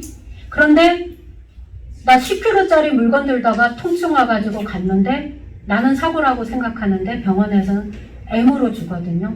그러면 이분은 근골격계로 산재 신청해야 되거든요. 그래서 여러분들이 조합원들이 뭐 산재하겠다고 했을 때 소견서에는 이 질병분류번호가 없어요. 그래서 있는 경우도 있는데 거의 대부분 없기 때문에 진단서를 끊어오라 해서 진단서를 보고 S코드면 사고 경위를 찾아서 산재를 간단하게 신청해주고, 이 사람 주장은 분명히 사고인데 M이다 라고 하면 사고 주장 경위와 함께 작업 내용, 이 근골격계 작업 내용을 준비해줘야 돼요.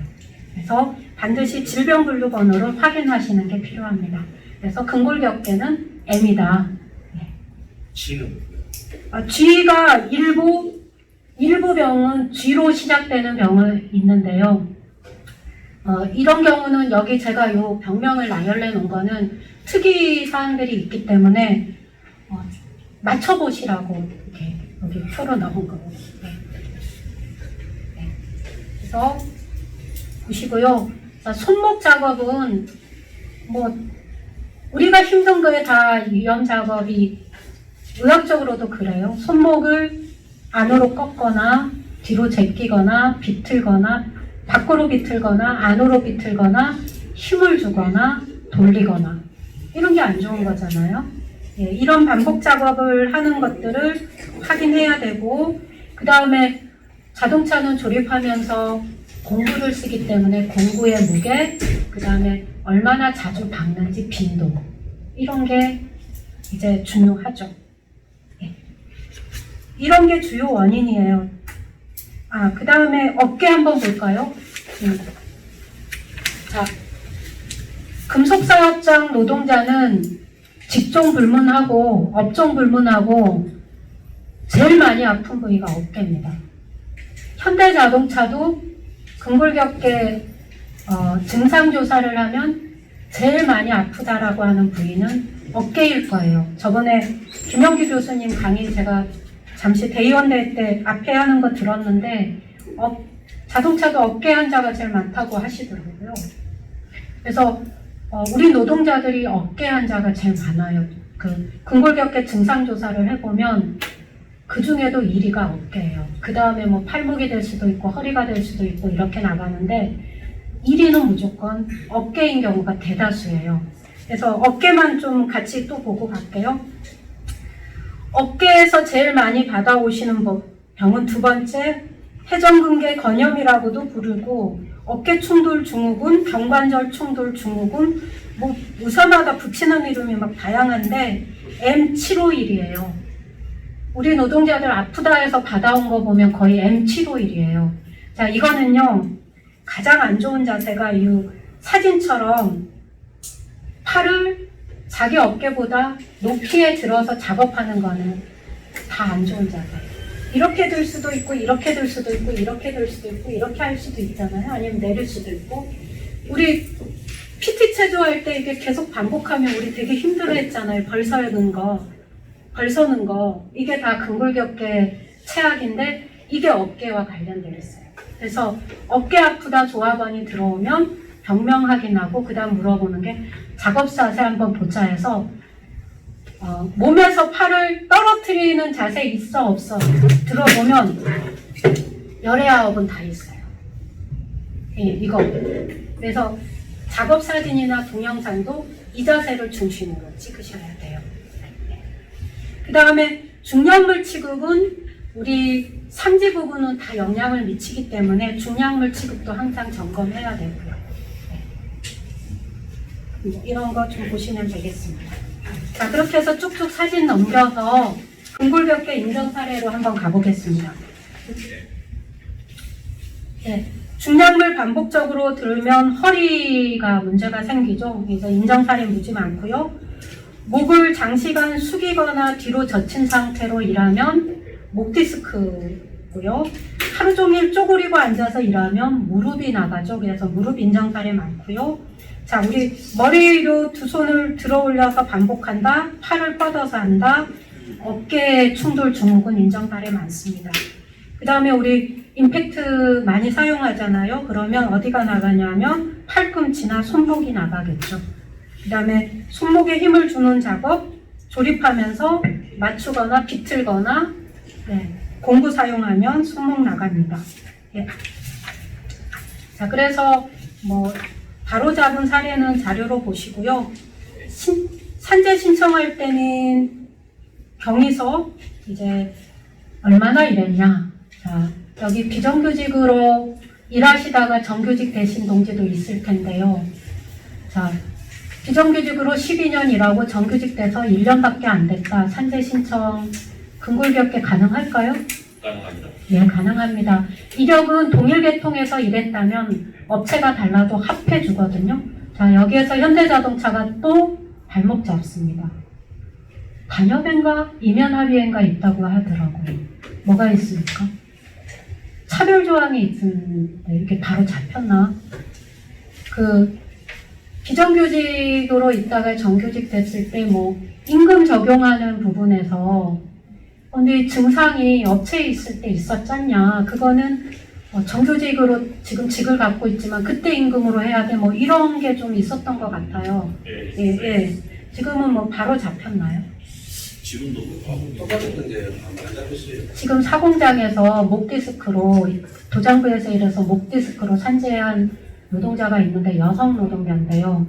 17년 이력인데 정규직 된 지 1년 4개월인가 밖에 안 됐더라고요. 근데 이분이 산재를 했는데 서류를 꼼꼼하게 여러분들 조사하신 근골격계 유해 요인 조사 자료까지 다 첨부해서 서류를 넣었는데 회사가 이 사람 불러서 뭐라 했냐면 당신 정규직 된 지 1년밖에 안 됐고 그 앞에 업체에서 16년 일했으니 그 업체 이름으로 산재하는 게 너한테 유리하다. 업체 이름으로 해라 이렇게 조언을 했대요. 그래서 그분이 전화 왔어요. 뭐라고 해야 될까요? 네, 회사 거짓말하는 거니까 산재는 현재 직을 갖고 있는 소속 사업장의 노동자로서 하고 그게 어디로 잡힐 거냐는 이 노동자 소관이 아닌 거죠. 업체로 산재 건수를 줄 거냐, 현대자동차로 줄 거냐, 이거는 그 노동자의 문제가 아닌 거죠. 그리고 이력은 합해주기 때문에 당신의 이력은 17년이다. 1년이 아니다. 17년이기 때문에 자신감 갖고 그냥 하십시오라고 해서 지금 서류 넣어놓고 기다리고 있는데 회사에서 이렇게 비정규직으로 있다 올라온 사람들한테는 또 정규직 얼마 안 됐기 때문에 그건 앞에 업체와 관련된 거지 우리랑 상관없다 이런 말을 계속 압박용으로 계속 하고 있어요. 이게 제가 처음 듣는 얘기는 아니었고요. 그래서 그런 부분들 잡아주셔야 되고 회사에도 근골격계는 이력을 통합한다. 그러면 합해주라. 그리고 딴 얘기 하지 마라. 현대자동차 직원이지 않느냐. 산재 승인되면 그냥 보호해주면 된다. 이렇게 좀 해야 될 것 같습니다. 예. 예전엔 작업사진 많이 냈는데 요새 작업사진 안 내고 뭘로 합니까? 동영상.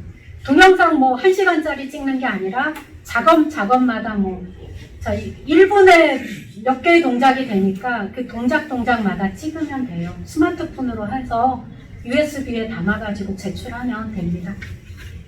자, 주의해야 될 건 이쪽. 예. 그 넘어가고요. 이번에 그런데 자동차 조합원과 관련 있는 굉장히 중요한 지침이 작년 7월부터 적용되고 있는데 뭐냐면 근골격계 6대 상병 추정의 원칙이에요. 들어보셨어요? 아니요. 안 들어봤죠. 네. 자, 이 말은 이거는 뭐냐면 자, 제가 어깨 충돌 증후군으로 진단을 MRI 찍어서 진단 받았고요. 자, 현대자동차에서 10년을 일했고요.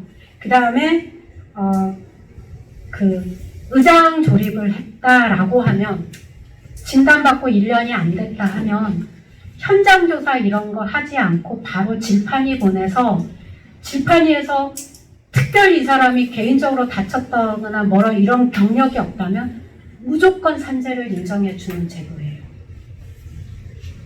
자, 표로 보겠습니다. 자, 이 표 보시면 자, 두 번째 회전근개 파열 볼게요. 이거는 아까 어깨충돌 증후군과 같은 유사한 질병인데요. 회전근개 파열에 보면 자동차 제조 쪽이 나와 있는데 의장 조립, 차체 조립, 정비, 도장공, 부품 조립 공인 경우 직종에 해당되고 9년 이상 일을 했다면 현장 조사 거치지 않고 질판위로 보내서 승인해 주는 거예요.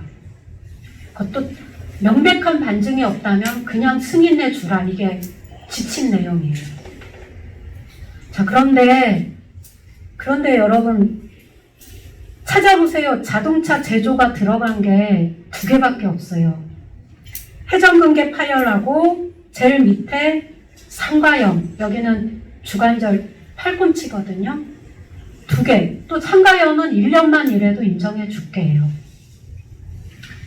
자, 그런데 여기에 제일 많이 들어간 데가 용접, 배관 이런 조선사업장은 5개 들어갔어요. 상가염 빼고 다 들어갔어요.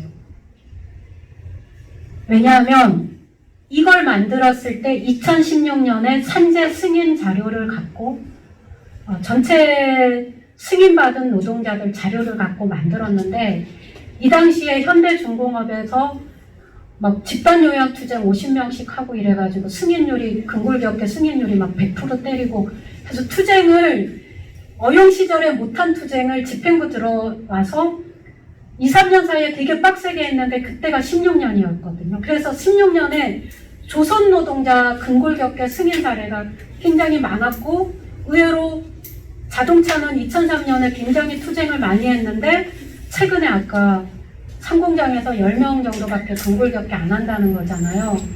승인 사례가 많지 않다 보니까 이거는 승인 사례가 많은 업종은 다 넣었고 숫자가 적은 업종은 뺀 거예요. 그러다 보니까 자동차는 어깨하고 팔꿈치만 들어간 거예요. 근데 여기서 아까 용접공이 이제 조선소 노동자로 대표되는 직종인데 여기는 5개가 들어가 있어요. 그래서 저희가 이것 때문에 노동부 공단 면담, 항의 면담을 했죠. 작년에. 근골격계 투쟁이 어떻게 시작되는지 아느냐. 근골격계는 자동차 완성사 부품사에서 2003년에 투쟁을 되게 집단요양 투쟁을 했단 말이에요. 그게 불붙어서 이제 이게 법안으로 산안법에 법이 만들어지고 산재보험법에 이 조항들이 다듬어졌는데 왜 그런데 자동차는 저희가 이제 지침을 냈어요. 왜 자동차 업종이 이렇게 빠져 있냐? 당연히 노동부 답변 못하죠. 근데 노동부에서는 2016년 자료를 교수들한테 줘서 분석해서 그걸 갖고 만들었다는 거예요. 그거는 다른 말은 못하고 그때 자동차가 많지 않았다라는 거죠. 그래서 저희가 그 연구자료가 한 300페이지 되는데 연구자료를 또 다 분석을 했어요. 해보니 노동부의 얘기가 맞는 것도 있지만 문제는 이 이 어깨가 여기 자문위로 들어온, 현자지부 자문위로 들어온 김영기 교수님이 맡은 파트예요. 되게 꼼꼼하게 했어요. 그런데 다른 교수들이, 직업환경의학과 교수들이 한 부분은 기준을 제시 안 했는데 이 김영기 교수님만 자기 기준을 제시했고 꼼꼼하게 했더라고요. 그러니까 이 연구 과정에 문제도 좀 있었고요. 사례가 적어진 거는 맞아요. 그래서 지금 현장 안에서 지금 아픈데 치료 못 받고 못 나가고 있는 거와 국가에서는 노동자가 크게 싸우거나 뭐 근거가 있어야 뭘 만들어주는데 그걸 16년으로 한 거죠. 그래서 저희가 말했어요. 왜 16년만 자료를 하냐. 근골격계 전체를 다 제대로 하려면 전체 자료를 다 봐야지 왜 16년 자료만 보고 하냐. 그러니까 노동부는 우리가 이건 출발이고 대상은 확대하겠습니다라는 거예요. 입장이. 그래서 여러분들 이거 투쟁해야 돼요. 직종과 대상을 넓혀달라. 자동차가 근골격계 시작인데 왜 다 빼놨냐. 넣어달라. 그 다음에 기존에는 5년이라면 인정해 준다 했더니 왜 10년, 9년 얘기하냐. 8년. 5년으로 기간 낮춰달라. 이 얘기를 해야 돼요. 그래서 이 부분은 좀 과제이기도 해서 얘기했고요. 그 다음에 또 하나는 저희가 이거는 법의 취지가 아니 4가지만 확인되면 바로 승인해 주겠다고 해놓고 왜 질판이 보내냐. 질판이 보내지 말고 병명, 직종, 근속연수, 유효기간 확인되면 지사에서 바로 인정해 주라. 그러면 진짜 7일 만에 승인이 떨어져요. 그랬더니 그거는 법을 문구를 고쳐야 되는 거기 때문에 지금 질병은 다 질판위로 가게 돼 있어서 그거를 보내는 질병 제외 조항을 만들어야 되기 때문에 요거는 자기들이 법 개정을 하겠다라고 했어요. 이 말은 저희들한테만 한 건 아니고 국정감사 때 국회의원한테도 했어요. 그래서 이거는 개정되면 어쩌면 여러분 근골격계는 4가지 요건만 해당되면 7일 만에 사고보다 빨리 승인날 수 있어요. 그런 변화의 지점에 있다라고 알아야 되고 그 다음에 여기에 그 되면 뭐합니까? 자동차는 어깨하고 저 팔꿈치 빼고는 이거에 해당 안 되고 해당 안 되는 거는 근골격계를 기존대로 다 해야 되는 거예요.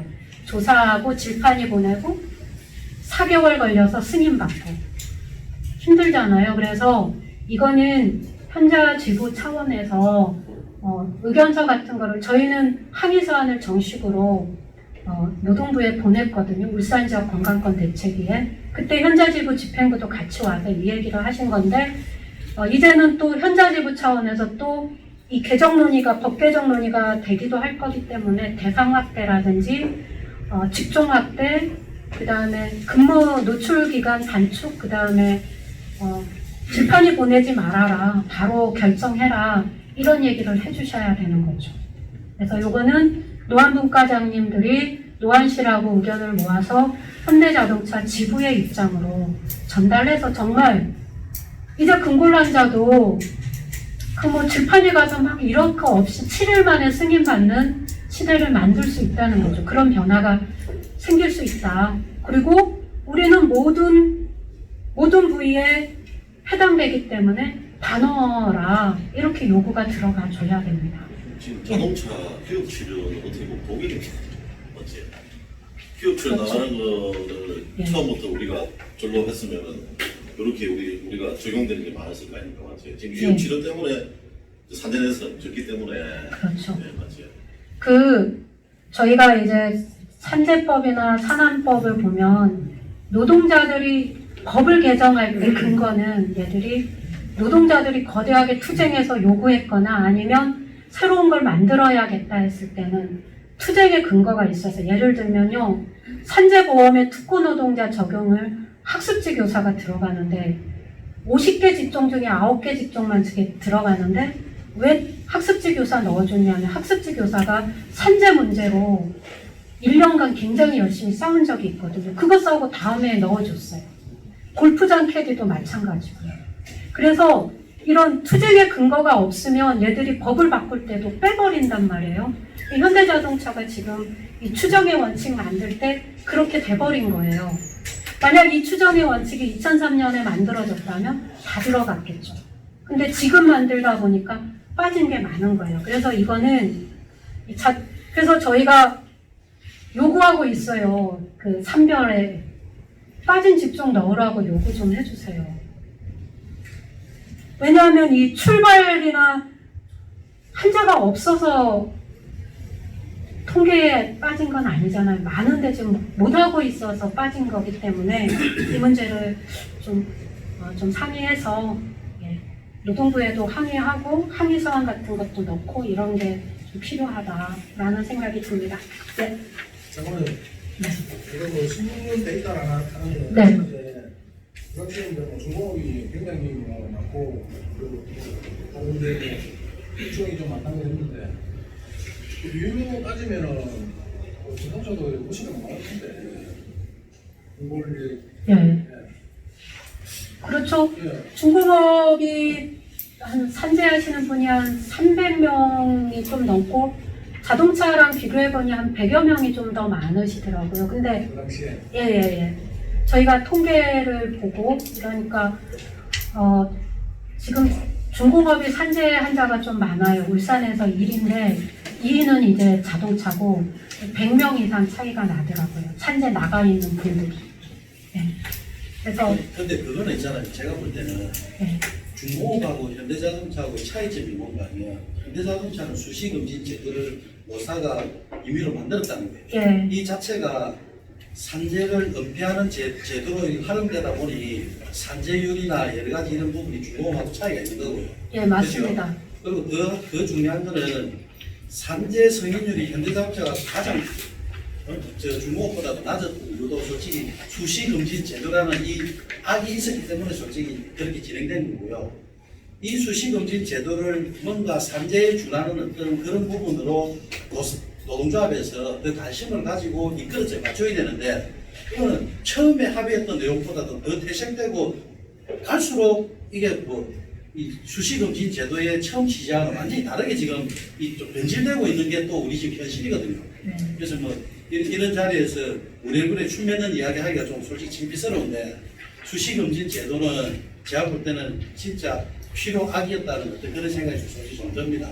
그래서 이거를 아까 강사님이 말씀하셨는데 일개 또는 한 사업부 실행위원들하고 예방국가 대의원들하고 해서 될 사항은 아니고 그렇죠. 이 부분을 노동조합의 큰 힘으로 인해 가지고 우리가 좀 집중적으로 좀 정리를 해야 되는데 예, 이 부분에 대해서 솔직히 좀 안타까워요. 이게 어느 집행부가 올라와도 이 문제점에 대한 부분을 좀 발전시키고 변화시키고 좀 더 나은 방향으로 하려고 하는 집행부들이 솔직히 눈에 보이지 않는 게 가장 문제인 것 같습니다. 제가 보기에는.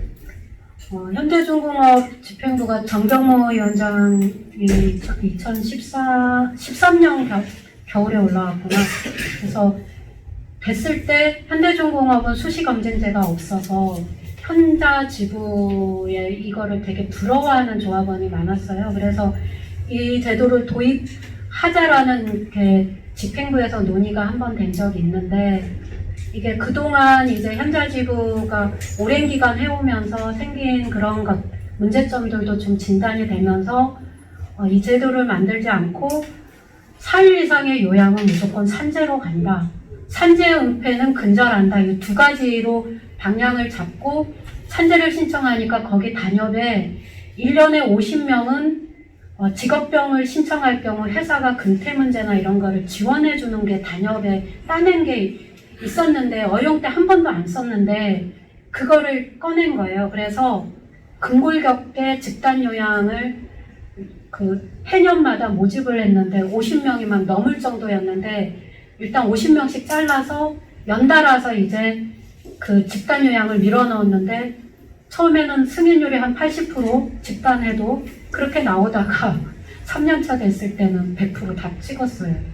그래서 오히려 중공업은 역전돼서 사고 승인율보다 근골 승인율이 높아졌더라고요. 그래서 그렇게 했는데 또 추정의 원칙이 하필이면 16년 자료를 기준으로 하다 보니 그때 막 피크 찍었던 자료들이 반영이 된 거예요. 그래서 이제 6개 병 중에 5개 부위가 사실은 그 주관절 외상가염은 치료 기간도 짧고 1년 이상이면 누구나 인정되기 때문에 이거는 빠져 있더라도 어려운 병은 아니거든요. 그러니까 사실 목, 허리, 무릎 이런 어깨 이런 쪽이 문제인데 그런 쪽이 다 포함이 되게 된 거죠.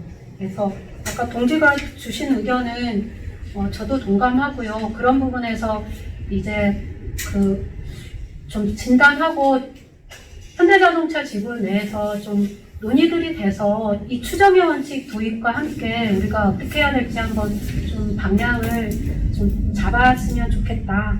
그리고 이거 하나만 직업병 이 표만 설명해 드리고 마칠게요. 뇌심혈 관계는 자료 보시면 됩니다. 이 부분은 분과장님께서 이번에 상공장에 다발성 골수종 환자가 생겼다라고 말씀하셔서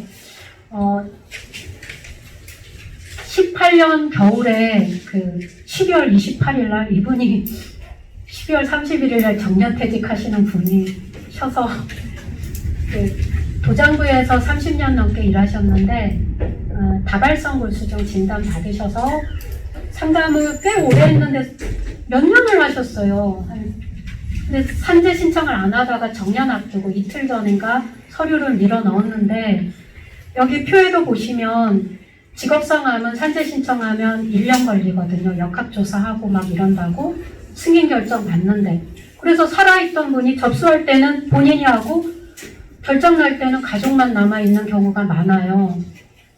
근데 이분이 12월 28일 날 접수했는데 3월 달에 승인 통보 받았어요. 그래서 왜냐하면 직업성 암도 추정의 원칙이 도입되거든요. 그래서 도장부에서 일했던 분들은 그 2003년 이전에 벤젠 성분 이런 것들이 확인되니까 이분은 30년 일했으니까 바로 추정의 원칙 해가지고 역학조사 생략하고 질판이 보내서 심의 거쳐서 바로 승인 통보를 받으셨는데 추정의 원칙이 도입됐다라는 것도 알아두시고 그런데 암은 추정의 원칙이 좀 도장부하고 폐암하고 이제 폐암하고 백혈병인데요.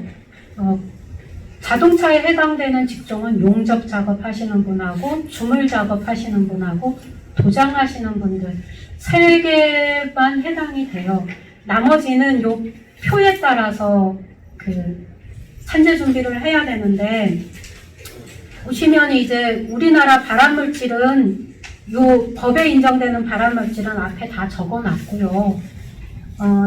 자동차에서는 아주 예전에 일했던 분들이면 성면도 관련 있겠고 용접하시는 분들은 니켈, 그 다음 도장부에서 일하시는 분들은 콜타르 피치, 그 다음에 스프레이 도장은 도장 작업 자체가 전체 통으로 발암물질이에요. 그 다음에 또 도장에 벤젠 성분이 저번에 발암물질 진단할 때 현대자동차도 벤젠 성분이 확인됐거든요. 그래서 벤젠. 그 다음에 저희가 지금 변속기에도 백혈병 산재 신청해놨어요. 그분은 추정의 원칙 달성이 안 돼서 지금 역학조사 기다리고 있는데 이분이 노출된 거는 블랙카본 이래가지고 뭐 포르말데히드가 노출되셨더라고요. 그래서 이분 백혈병인데 지금 다투고 있고요. 그 다음에 비파괴 검사하시는 노동자들 있죠. 그 암이 제일 많이 발생해요. 그리고 얼마 전에 북구주민 쓰레기장 반대 투표하셨잖아요. 그 핵발전소가 이 제일 밑에 있는 방사선과 관련이 있기 때문에 핵폐기물에 노출되는 경우 이 암이 다 발생할 수 있어요. 전신암이. 예. 이런 부분이 법에 명시되어 있는 발암물질이고 이런 거에 노출되다가 이렇게 암이 발병했다면 인정하겠다라는 게 법의 취지입니다. 그래서 특히 도장 작업은 백혈병, 다발성 골수종, 림프종 이런 게 올 수 있는데요. 직장 좀 넘겨보시면 자동차에서 암인정 사례 요것만 공유하고 마칠게요. 기아차 도장로 백혈병 인정 사례 나왔고요. 현대자동차 1공장 차체부 용접 작업하셨던 분인데 폐암 인정됐고요. 그 다음에 전조공장에서 다발성 림프종, 이거 혈액암의 일종인데 도장 작업자 림프종 인정됐고요. 그 다음 아까 제가 얘기했던 이 공장 도장부의 다발성 골수종 인정됐고요. 그 다음에 5공장에서 얼마 전에 폐암도 인정됐어요. 이분은 검사 업무하는데 가스, 배기가스 마신 걸로 인해서 이제 폐암 인정됐고요. 방광암도 인정됐어요. 5공장에서. 그래서 지금 주물 작업하시는 조합원이 또 저희랑 해서 지금 방광암도 신청해 놨어요. 주물 작업 오래 하셨는데 이분은 또 방광암이시더라고요. 그래서 저희가 1년에 현대자동차 조합원들 서너 건은 암을 상담하고 같이 이제 넣고 있는데 저희한테 서너 건 정도 오는 거면 전체 사업장으로 보면 40~50건 정도 이상은 발생하는 것 같아요. 그래서 아마 암은 잠복기가 10년에서 30년 정도 발암물질에 따라서 좀 다르거든요. 근데 최소 10년, 좀 길게 가는 거는 30년 정도 발암물질 잠복기가 있기 때문에 정년퇴직 후에도 오실 수 있어요. 그래서 아마 조합원들 나이가 점점 많아지기 때문에 여러분들한테 문의가 들어올 가능성이 점점 높아지고 있습니다. 그래서 그런 경우에 신청 절차나 이런 거는 여기다 자료로 넣어놨으니까 참고하시고요. 제가 약속 시간보다 시간을 좀 더 써서 죄송한데 이렇게 해서 지금 부산 질판이에 질판이 심의할 때 사업주가 들어갈 수 있거든요. 근데 부울경 지역에 저희가 알기로 질판이에 들어가는 유일한 사업장이 있어요. 어딘지 아세요? 현대자동차. 현대자동차 보건관리자들이 당사자가 가서 진술하고 나오면 들어가서 이 사람의 작업 무게는 당사자는 10kg라고 하면 회사는 7kg, 10번 한다 하면 7번 줄이고 있어요. 그래서 다른 사업주들은 안 들어가요. 현대자동차만 들어가요. 그래서 오공장이 지난주에 자기 조합원 근골격계로 또 회사에서 들어가려고 하니까 그 분과장님이 들어가? 그러면 앞으로 우리 작업장에 모두 발생하는 사고에 대해서는 내가 다 틀어잡고 싸우겠다라고 했더니 그날 오후에 그 다음날 회의가 열리는 날이었는데 오후에 전화 왔대요. 안 들어가겠다고. 그래서 오공장은 그렇게 막았는데 이게 뭐가 문제냐면 우리 노동자들은 한 번 들어가서 처음 보는 7명 앞에서 자기 진술하고 나오거든요. 근데 현대자동차 보건관리자는 계속 들어가기 때문에 그 질판위원들하고 안면이 있어요. 그리고 이미 조사 과정에서 자기 의견 다 냈는데 당사자 진술 다 해서 가서 이 사람 덜덜 떨면서 진술하고 나왔는데 이 사람은 아주 느긋하게 들어가서 자료 다 받고 이거는 사실이 아니고 이건 거짓 진술이고 이렇게 해서 마지막으로 그 사람 회사에서 진술하고 나오면 질판위원들이 승인 여부를 한 줄로 써요. 굉장히 영향력을 발휘하는 그런 자리가 되고 있어요. 근데 유일하게 들어간다고 해요. 아마 전국에서도 유일하게 현대자동차 들어가는 것 같아요. 그래서 저희가 공단에 공식적으로 얘기했어요. 이거는 사업주 의견서 이미 다 들어가고 현장조사 때 다 내는데 여기까지 들어오게 하는 거는 사업주 과도한 진술권이다. 빼라라고 요구했어요. 지난주에 민주노총에서 공단이랑 4시간짜리 회의를 했는데 공단은 이 부분은 좀 빼려고 하는데 경총하고 민주노총하고 노동부 3자가 협의해서 한 거기 때문에 일방적으로 뺄 줄은 멋지만 문제 제기가 들어왔기 때문에 재논의하겠다는 의견을 주고 갔는데 저희도 밖에서 계속 이 문제의 부당함은 싸우고 있는데 안에서도 막아야 될 것 같습니다. 그래서 질판이 얘기 좀 하고요. 설명 못한 거는 자료로 좀 꼼꼼하게 해놨으니까 좀 보시고 궁금하신 거는 뭐 저한테 전화해서 불러드릴게요. 제 이름은 현미향이고요. 010-2570-3356이고요. 저희 사무실 번호는 288-3356입니다. 큰일 났다. 새벽이고 다들 비염 압도될 때는 막 밤 12시에 전화를 또 받아가 깨면 천장성 합폐형이 돼서